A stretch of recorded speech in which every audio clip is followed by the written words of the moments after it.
Here's a really lovely salad to brighten up your repertoire. This is my Greek-inspired watermelon, pine nut, and olive salad. Now these are just standard Kalamata olives, but you could use some green olives if you like, or some Ligurian olives, those tiny little olives. Take out the pit and dry them really well. Now, you can just throw these in the salad as is, fantastic. The flavors go really nicely together. Or you can do this lovely little technique, which is drying out the olives. You get a really intense flavor. So we want to get as much moisture out as possible. Preheat the oven to 120 degrees, and these are going to cook for about 20 minutes. And the result is actually quite cool because they shrivel up a little bit and the texture of them changes significantly. So spread them out evenly. As these are cooking, I'm also going to toast my pine nuts. Now, pine nuts are one of those great ingredients where, yeah, they taste nice as is, great in pesto, but once you roast them, they completely transform. Their actual flavour comes out and intensifies. Also, the colour changes and they go lovely and golden brown. So into another tray, I'm going to use about half of that packet. All right, into the oven. These are going to take about 20 minutes to toast, and then the olives 1 hour.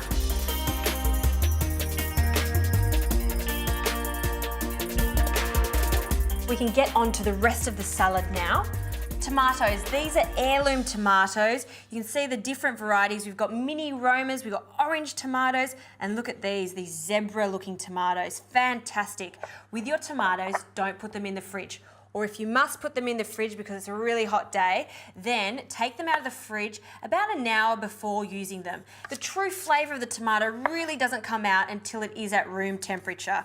So that's a great little trick. Now these can be cut in different shapes. Just make it look very organic. Cut them on a diagonal, and then I'll pop them into a bowl. Look how juicy they are. And to add to our tones of red, watermelon. Watermelon, you always think summer, you think of dessert, but this works exceptionally in this salad. Think of this salad as one of those things you do on a hot summer's day at a barbecue. You can serve this on the side. Even with roast chicken, it works really well. So I need about 3 pieces for this, and this is seedless watermelon, and again, cutting them into really rough shapes, triangles.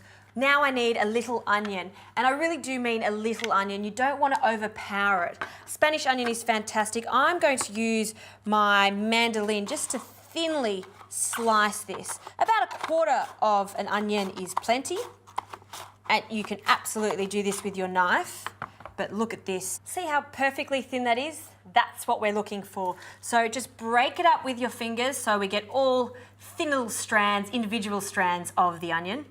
We need some zing, so I'm using sherry vinegar. This is really going to bring out all the flavours in here. So about 1 tablespoon to start with, and some really good extra virgin olive oil. I'm using good old Australian olive oil for this. I want something that's slightly peppery, a little bit grassy, about 1 to 2 tablespoons, and then get your hands in there and very gently toss everything together. Now, it may seem strange that I'm already tossing my salad, but this is what I want for these particular ingredients. I really want that vinegar to penetrate the watermelon, the tomatoes, and also soften the onion. So I'm going to put this to the side, and then we'll wait for our olives and our pine nuts to toast, and then we're ready to assemble the whole thing.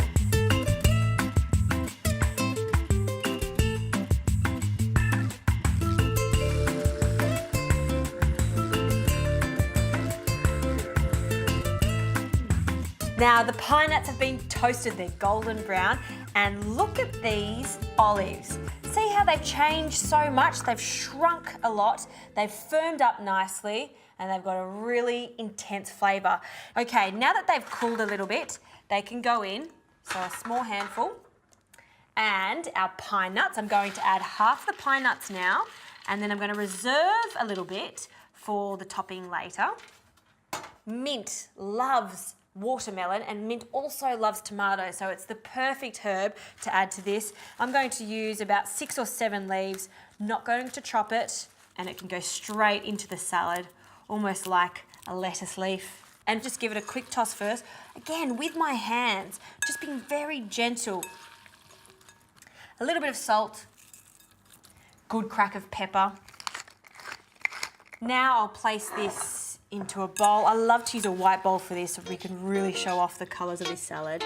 And then pile a generous amount into the centre of it. It smells so good. Those onions have softened up nicely too. And then we'll just drizzle the juices over the top. And the feta. Use a good quality Greek feta. Crunchy pine nuts over the top. And just a small drizzle of olive oil to finish that off. This salad is just delectable as is. It also works exceptionally well with grilled chicken or steak.